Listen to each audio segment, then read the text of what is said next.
4절까지 말씀입니다.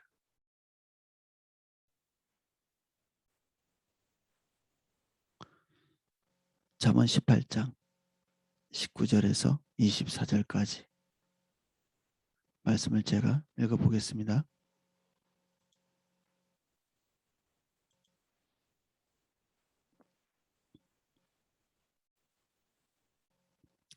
노엽게 한 형제와 화목하기가 견고한 성을 취하기보다 어려운즉 이러한 다툼은 산성 문빗장 같으니라. 사람은 입에서 나오는 열매로 말미암아 배부르게 되나니 곧 그의 입술에서 나는 것으로 말미암아 만족하게 되느니라. 죽고 사는 것이 혀의 힘에 달렸나니 혀를 쓰기 좋아하는 자는 혀의 열매를 먹으리라.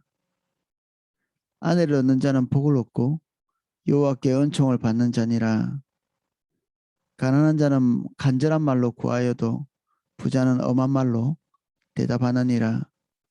많은 친구를 얻는 자는 해를 당하게 되거니와 어떤 친구는 형제보다 친밀하니라. 아멘.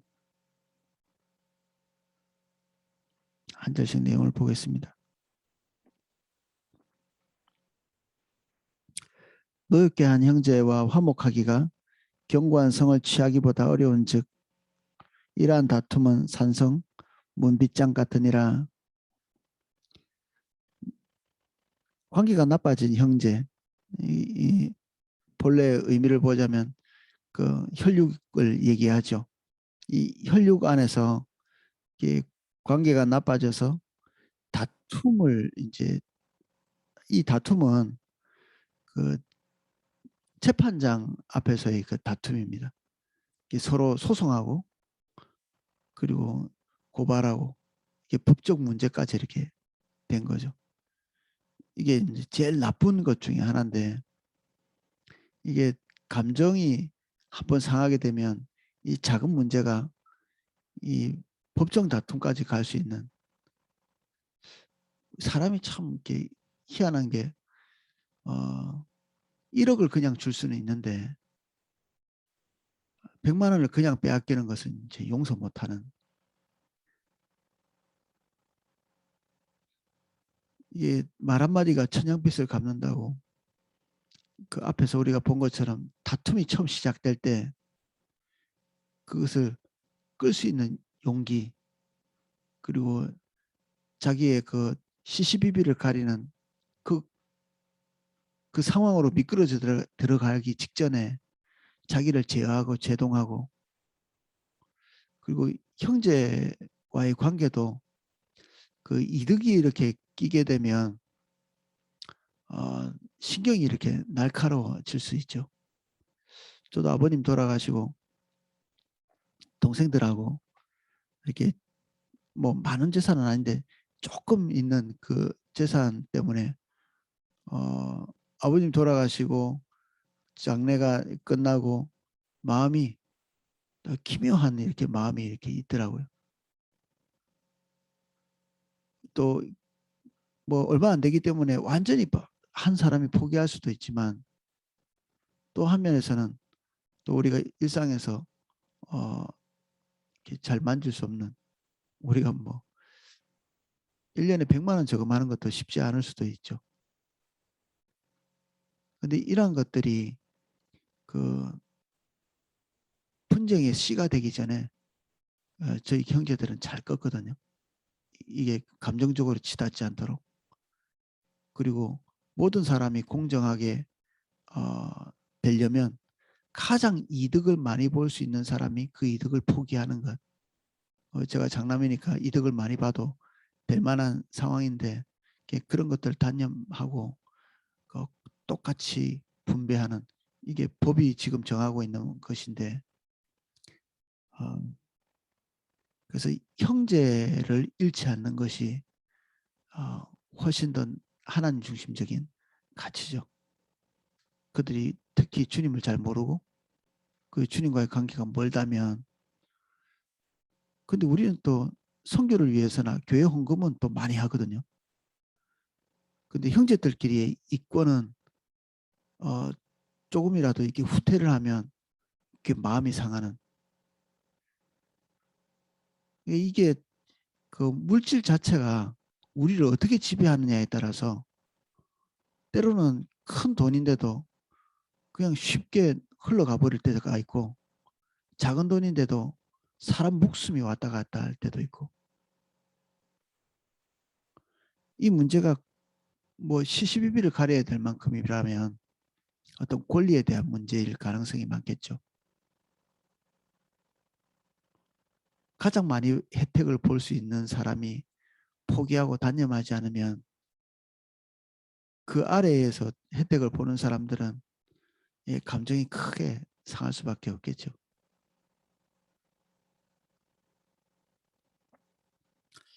저는 제가 후퇴하면서 뭐 전진할 생각도 없었지만 후퇴하면서 형제들과의 관계가 이런 것 때문에 이렇게 어려워지는 이런 일은 겨우 면한 것 같거든요. 예배당 안에서의 경건보다는 예배당 밖에서의 상식적인 행동, 하나님 중심적인 이런 것이 훨씬 더 중요할 때가 있습니다. 어떤 순간에. 정말 이게 얼마 되지도 않는 그 재산 가지고 정말 짐승처럼 싸울 수 있거든요. 믿는 자도 거기에 들어가서 진흙탕처럼 싸울 수 있는데 차라리 손해보는 것이 훨씬 낫습니다. 그 진흙탕에 들어가느니 손해보는 것이 나은. 그래서 돈을 이렇게 통치하고 관리하는 곳에서는 때때로 돈보다 더 소중한 것이 걸려 있을 때는 단념하는 것도 한 방법이죠. 단념하는 것.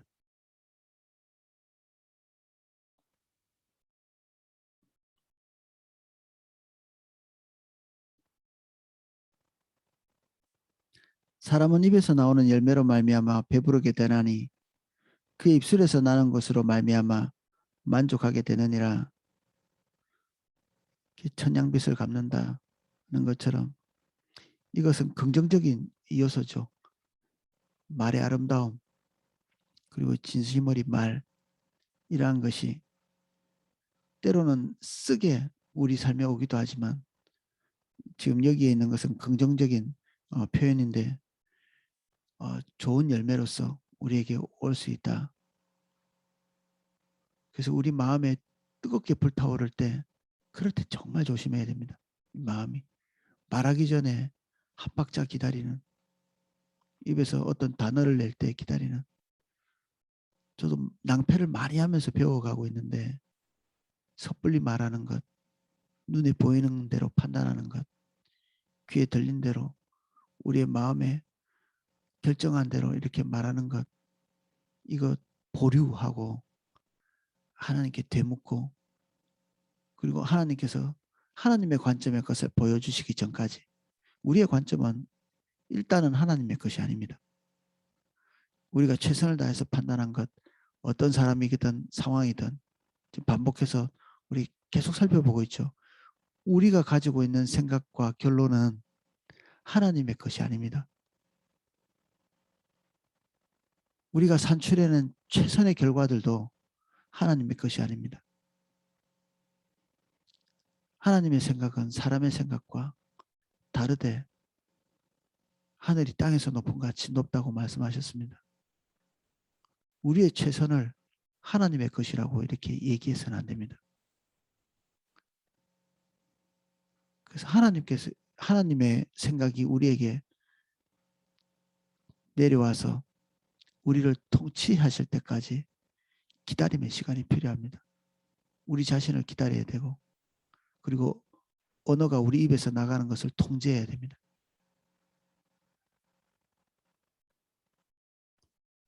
요즘 잠언을 읽다 보니까 하나님께서 이 잠언과 관련되어 있는 사건들이 좀 많이 일어나게 해주시는 것 같아요. 여러분들은 안 그러신가요? 저는 개인적으로는 이 관계와 언어에 대해서 하나님께서 일상에서 많이 이렇게 교훈을 주고 계시거든요.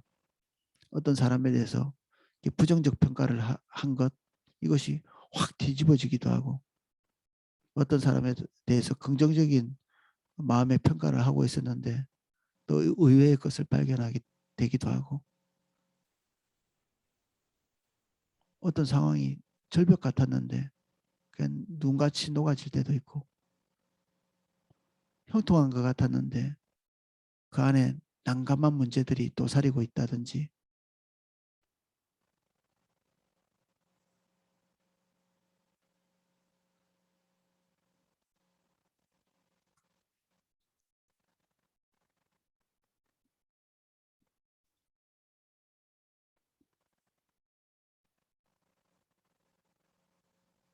그래서 물리적으로는 풀어낼 수 없는 것들을 하나님이 주신 그 생각, 통찰력, 그것을 담아낸 언어, 이런 것들을 통해서 의외의 문을 열고 들어갈 수도 있습니다. 의외의 문.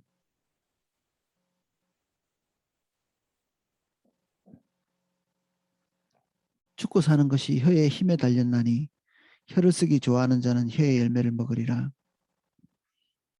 20절과 거의 대등한 얘기지만 한 발짝 더 들어간 거죠. 인생의 중요한 문제가 아니라 인생을 완전히 끝장낼 수도 있고 정말 생명의 길로 갈 수도 있는 것이 언어에 달려있다. 형제 간의 관계, 부모 자녀와의 관계, 지인들과의 관계, 직장에서의 그 관계. 이 직장도 사실 유능함의 문제 때문에 고통하는 것보다는 이 사람과의 관계의 문제를 극복하지 못해서 퇴직하는 경우가 많거든요. 그리고 스트레스라고 하는 것들이 우리가 하나님 중심적인 관계를 세워가지 못할 때 사람으로부터 받는 스트레스가 이게 더 극단적이고 크죠. 저도 직장 생활 하면서 이 사람과의 관계, 직장 상사와의 관계, 이런 것들을 해결하는 것이 쉽지는 않더라고요. 어떨 때는 감정적으로는 정말 이게 벽을 두고 살고 싶은데 우리는 그리스도인이잖아요. 주님께서 그런 것들을 용납하시지 않죠. 그런 것들을 버젓이 두고 예배에 나올 수는 없거든요. 하나님의 임재도 없는 예배를 뭐하러 드리겠습니까? 주님이 받지도 않는 예배를. 주일날 예배당에 들어가서 예배할 때마다 하나님의 임재가 거쳐 있다. 그것보다 더 고달프고 헛수고가 없죠. 근데 직장에서나 우리의 관계에서 이게 쌓여져 있는 문제, 벽을 두고 있으면 주일날 가서 예배 드리는 것도 불가하죠.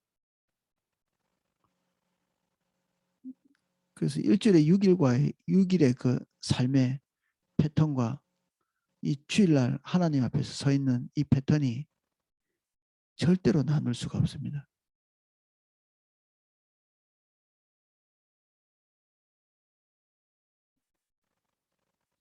너무나 깊은 연관성을 가지고 있기 때문에 나누어지지를 않죠.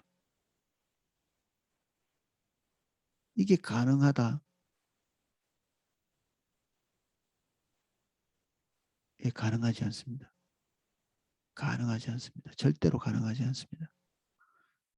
6일의 삶과 주일의 삶을 절대 나눌 수가 없습니다. 어떤 사람과 담을 쌓잖아요. 반드시 하나님과도 담이 쌓입니다. 싸우고 분쟁하는 것보다 담 쌓는 게 더 심각한 문제일 수 있습니다.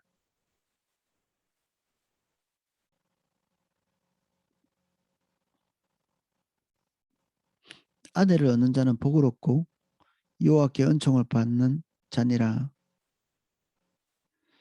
그 70인역이 있습니다. 이 우리 구약 성경 이 잠언을 포함해서 이 구약 성경은 다 히브리어로 기록돼 있죠. 근데 그 예수님 오실 당시에 그 많은 젊은 사람들이 그 헬라 문화권에 살았거든요.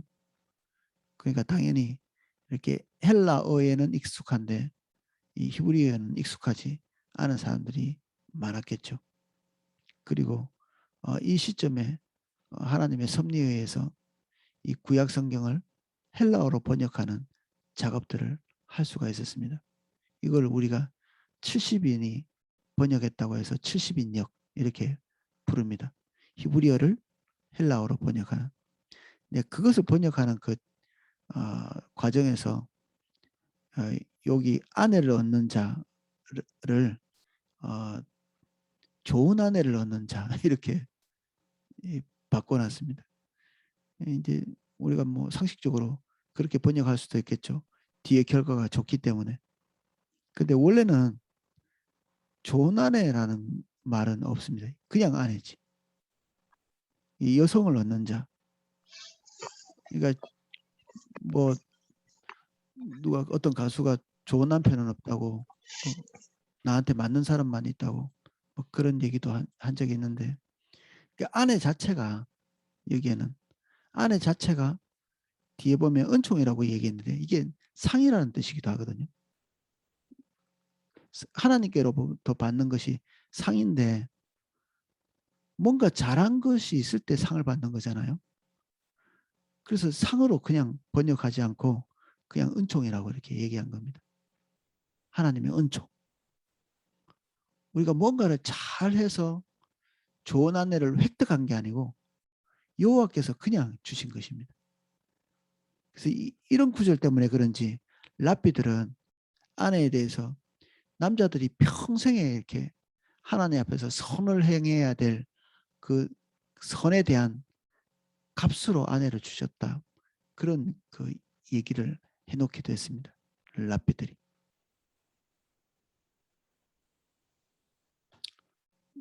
저도 이렇게 성도님들의 삶을 보면 아내를 얻기 전과 얻은 후 삶의 이렇게 가치를 보면 뭐 비교할 바 없이 어떤 그분의 삶이 안정되고 회복되고 그런 케이스들 많이 보거든요.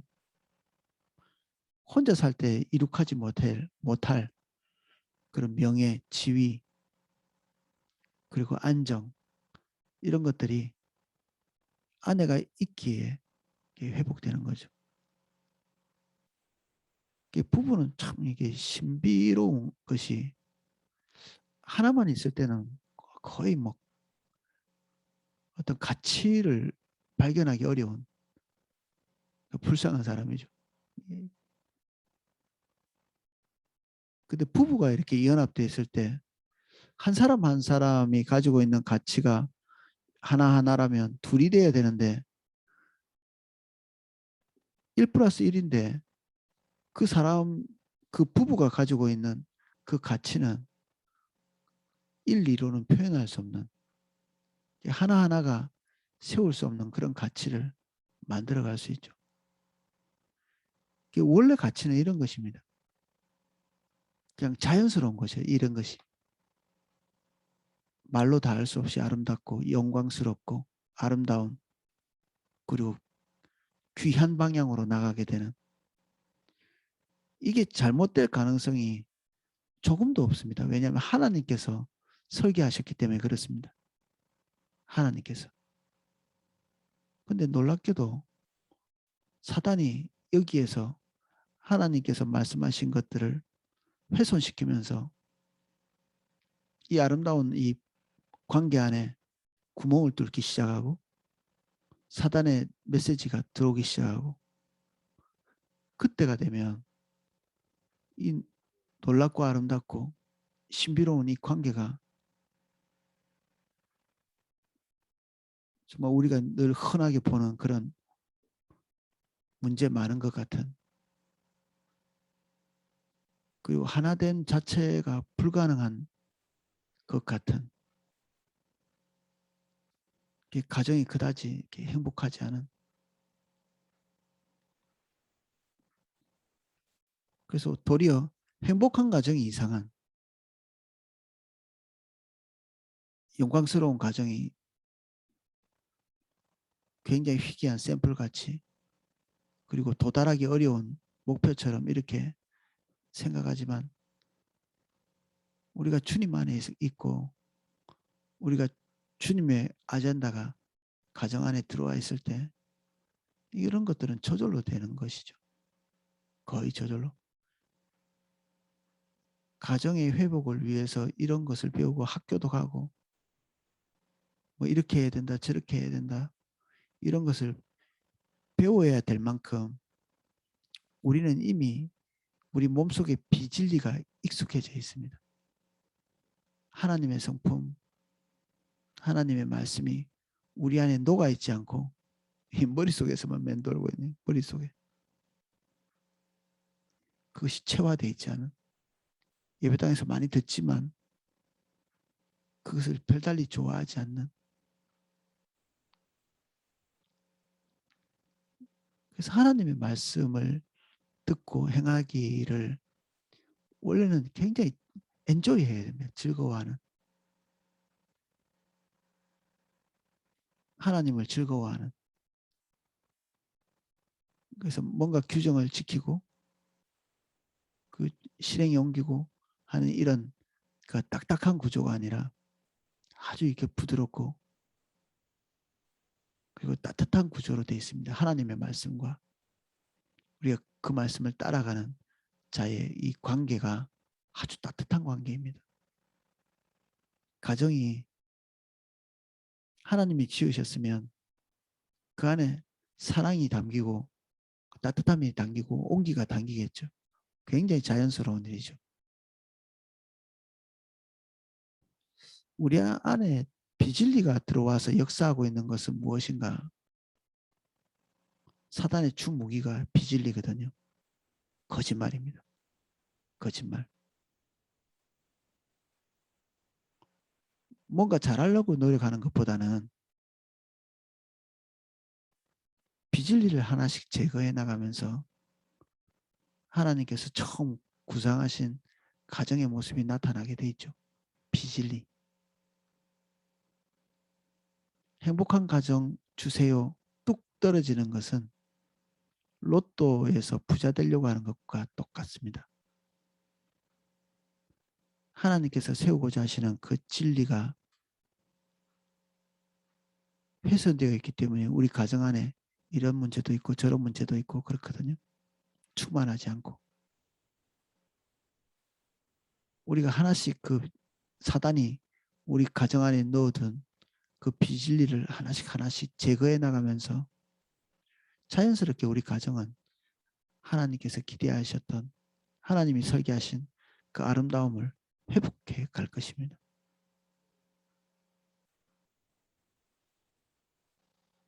비진리도 오래 있다 보면 자기 살처럼 자연스럽습니다. 그래서 그것을 제거할 때 큰 고통을 느낍니다. 암덩어리 잘라낼 때도 고통을 느끼거든요.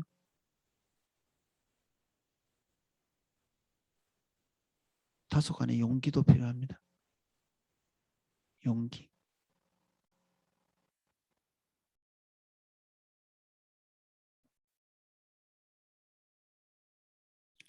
그러면 배우자가 없으면 어떻게 되는가? 하나님이 그 자리를 메우십니다. 하나님께서.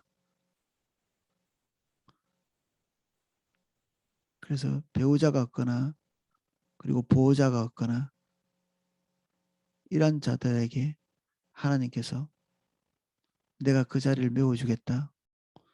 혹시 자녀가 없다. 서운한 일이죠. 근데 하나님이 그러한 자들에게도 내가 그 자녀보다 더 큰 상급이 되어주겠다. 이 하나님께서 약속하신 거거든요. 이 인생에 하나님께서 설계하신 것은 극히 아름다운데 그런 그 아름다운 요소들 하나하나가 결핍될 때마다 하나님께서 참고 견뎌 이렇게 말씀하시지 않고요. 내가 그 결핍을 충분히 이해하고 있어. 내가 거기에 들어가서 지탱할 수 있도록 도와주마.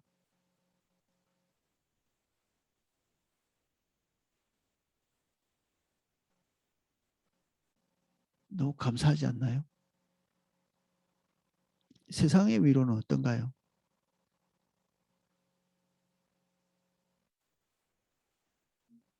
뭐 자식이 없다면 무자식이 상팔자라고 이렇게 얘기하기도 하고 되지도 않는 소리를 하는 거죠. 위로랍시고 비진리를 집어넣는 것입니다.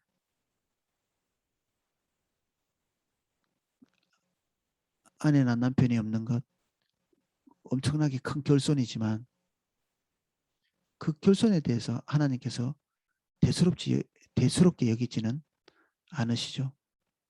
대수롭지 않게 생각하시기에 하나님 그분이 직접 오셔서 그 빈 공간을 채우겠다고 말씀하시고 그분은 그 우리의 그 빈 공간에 넉넉함을 주십니다. 완전함을 주십니다. 레위인들은 자기의 이렇게 경제 그 출처가 없었죠. 이게 쉬운 일이 아니죠.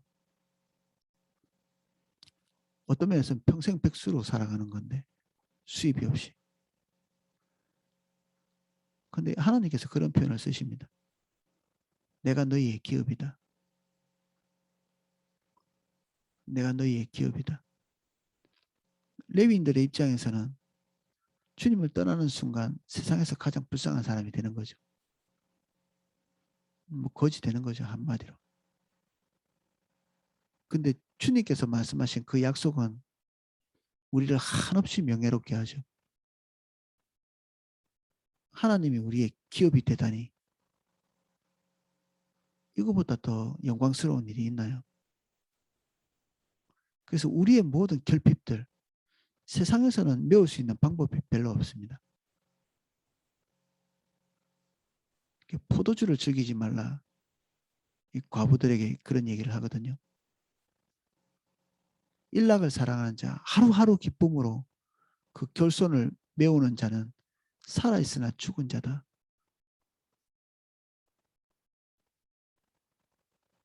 하나님으로 그 외로움의 빈자리를 채워라.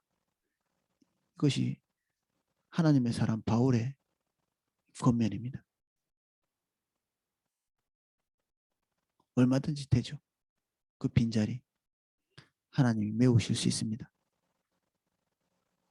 스스로가 남편이라고 말씀하시고 돌보는 자라고 말씀하시고 상급이라고 얘기하시고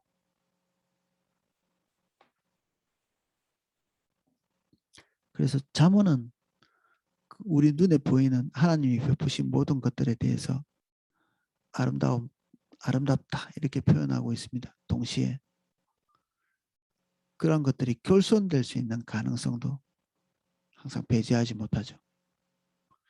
그래서 부부가 결혼하면 1년 동안은 전쟁에도 국가의 중대사인데도 불구하고 그 사람은 전쟁에 내보내지 못하게 돼 있습니다. 죽을 수 있기 때문에.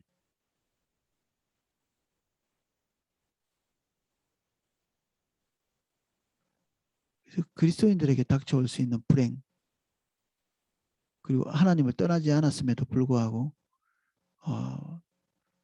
중대한 결손이 발생할 수 있는 가능성이 우리에게는 있죠. 하나님을 떠나지 않았음에도 불구하고 생기는 결손 이 모든 결손들을 하나님께서 메우시겠다. 이게 성경에 나와 있는 하나님의 약속입니다.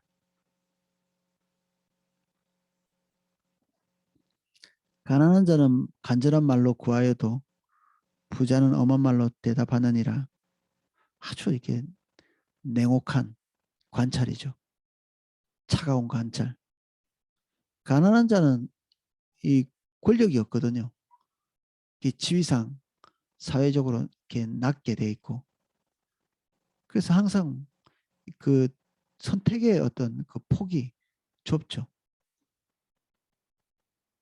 그래서 어쩔 수 없이 간절해질 수밖에 없습니다. 선택의 폭이 좁기 때문에 딱 선택할 수 있는 것이 딱딱 정해져 있습니다. 부자에게는 별 큰 문제가 아니죠.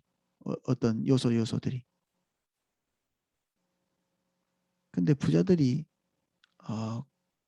권력을 더 많이 가지고 있고 사회적 지위가 월등히 높고 그리고 결정할 수 있는 그 바운더리가 훨씬 넓죠.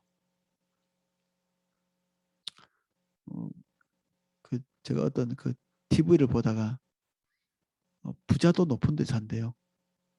저 그 서울에 가면 부자 동네들이 다 이렇게 언덕 이런 데 있다네요. 그 아래를 내려다 보면서. 근데 가난한 사람도 높은 데 산답니다. 그 달동네 이런 게 이제 높은 데인데 차이점이 뭔가 한 사람은 걸어서 올라가고 한 사람은 자가용 타고 올라가고 육체 노동을 통해서 그 핸디캡을 극복하는 사람은 이제 그 높은 곳이 고달프고 그 자동차 타고 올라가면 그 높은 곳이 그다지 힘들지 않은 거죠. 그 아무것도 핸디캡이 되지 않는 상황이 부자의 상황인데 이제 이걸 보면 가난한 자는 너무 억울하죠. 그리고 부한자들의 그 자리는 정말 견고한 것 같고. 근데 우리가 이때까지 잠언의 말씀에 그 부자에 대한 그 긍정적인 이런 요소들에 대해서 항상 호의적이지만 않죠. 하나님이 주셨다. 이것에 대해서 분명히 인정하고 있음에도 불구하고 그 부를 가지고 올바른 책임성을 가지지 못한다든지 그리고 그 부가 사람들을 압제하는 그 원인이 된다면 그리고 그것이 여호와를 대체하는 것이 된다면 그건 대재앙이죠. 하나님께서 심판하시거나 책망하시거나 하나님의 눈이 그것을 곱게 평가하고 계시지 않는다. 이게 지금 우리가 잠언에서 반복해서 발견하고 있는 내용들입니다.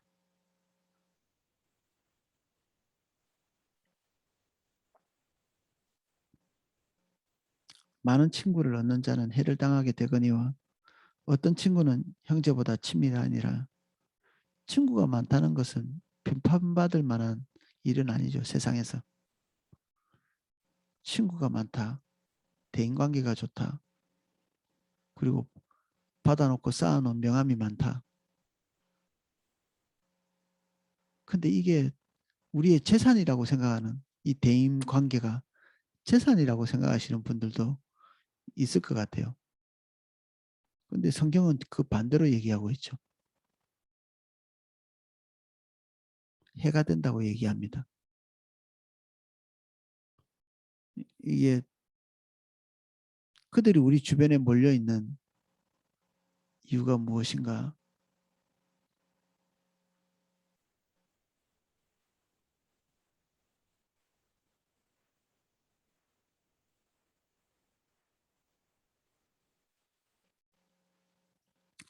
그래서 우리는 대인관계를 통해서 우리 삶의 문제를 이렇게 풀어가는 것은 1차적으로는 악이라고 볼 수 있습니다. 근본적으로 하나님께서 우리의 삶을 주도해 가시기 때문에 하나님께서 우리에게 붙여주신 사람을 관계를 맺는 것이죠. 다다익선 이것은 세상에서나 하는 얘기고 모든 관계도 하나님의 인도를 따라 맺어가고 세워가고 물론 관계 동심원은 많은 사람이 그 안에 들어와 있을 수는 있죠.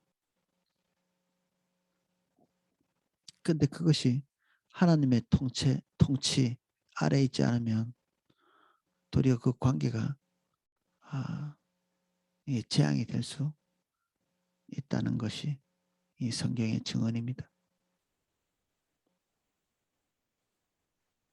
어떤 친구는 형제보다 친밀하니라 그런 사람이 있을 수 있는 그런 얘기를 하고 있습니다. 오늘은 여기까지 살펴보겠습니다.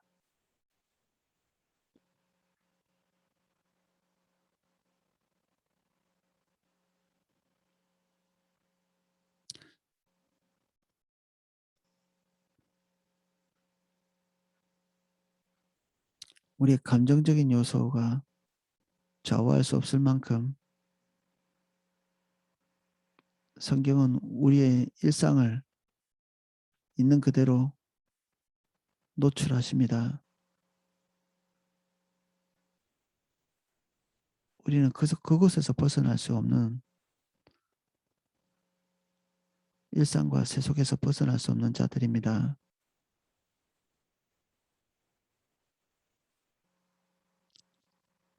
그래서 때로는 세상 사람들이 살아가는 것처럼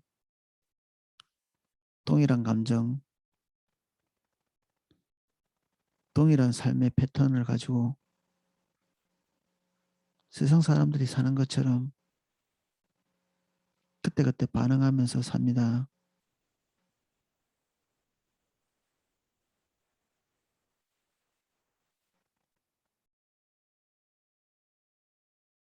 지금 이 삶의 굴레를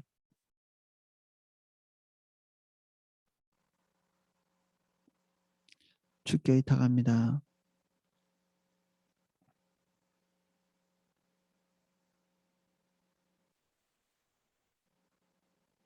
때때로 이 삶의 굴레 안에서 있는 모든 결손들을 우리가 오랫동안 짊어지고 있습니다.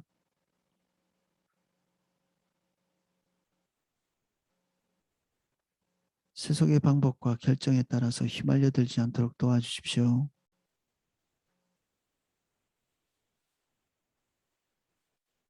하나님의 말씀이 우리의 일상의 난제를 푸는데 영향을 끼칠 수 없다면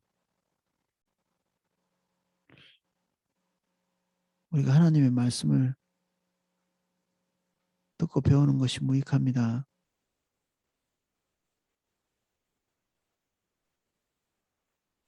우리의 생애가 영광스럽게 끝나기를 원합니다. 우리의 삶의 난제들을 풀어주십시오.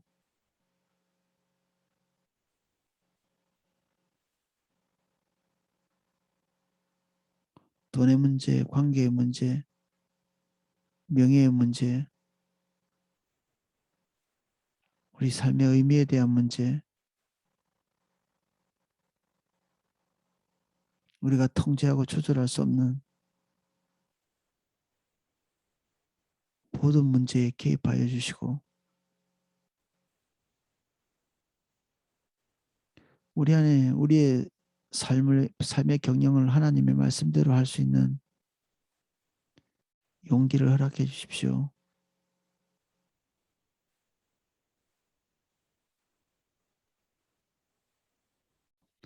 헛된 종교성을 우리에게서 제해 주셔서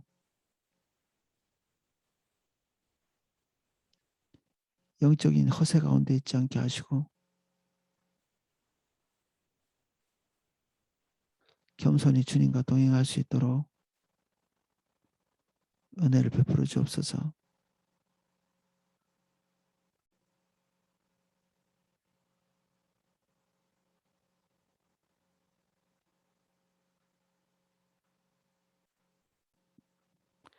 예수님 이름으로 기도합니다. 아멘. 예, 제가 기도하고